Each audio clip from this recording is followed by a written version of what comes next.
This is Rachel Sullivan, and welcome to another 300 Seconds of Science. I'm going to start today's episode talking about everyone's favorite Jenner. I'm talking about Edward Jenner. While Edward Jenner may not be quite as famous today, he plays a bigger role in today's society than you may think. Why?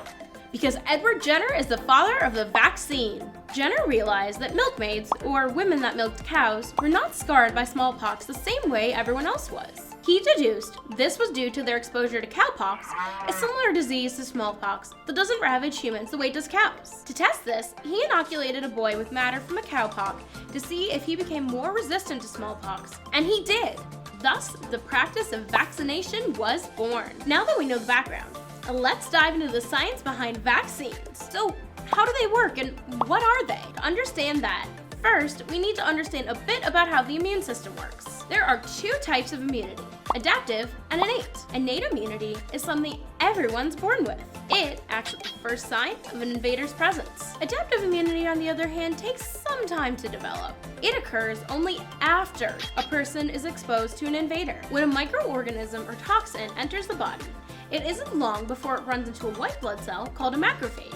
This macrophage eats the invader and displays a small protein from it called an antigen on its surface. The macrophage then goes to the lymph nodes where it finds the T cells, another type of white blood cell, for help. One type of T cell, cytotoxic T cells, will then go out and kill anything that has that antigen. The other type of T cells, helper T cells, alert our B cells, a different type of white blood cell, that there is an invader. The B cells begin to create antibodies and multiply rapidly. As the B cells release these antibodies, the antibodies begin to bind to the antigens they were created for, allowing the rest of the body to easily find and kill these pathogens. Once the invasion is over, a few of the B cells and T cells stick around in the body so that if that invader ever attacks again, that T cell can immediately sound the alarm and that B cell can immediately begin to multiply. This causes antibodies to be created quicker than before, so the body can clear the infection quicker. The first time a person is exposed to a microorganism, this series of events takes place. But by the time those antibodies are created, the person's already sick. This is where vaccines come in. Vaccines cause this series of events to occur without the person getting sick. It allows the body to already have those memory B and T cells made, so when the microorganism does attack the body has antibodies at the ready and can quickly clear the infection. There are 4 different ways to do this. The first is with a live, attenuated vaccine. This means the microorganism is alive but weakened. So while it can try to cause an infection in the healthy individual, their immune system can handle it. These vaccines cause the longest lasting and strongest immunity. However, they can't be used in those with weakened immune systems. This would include young children, the elderly, immunocompromised people, and those who have had organ transplants. The second is an inactivated vaccine. This simply means the pathogen is dead. These vaccines don't provide an immunity that lasts as long or is as strong as live attenuated vaccines do.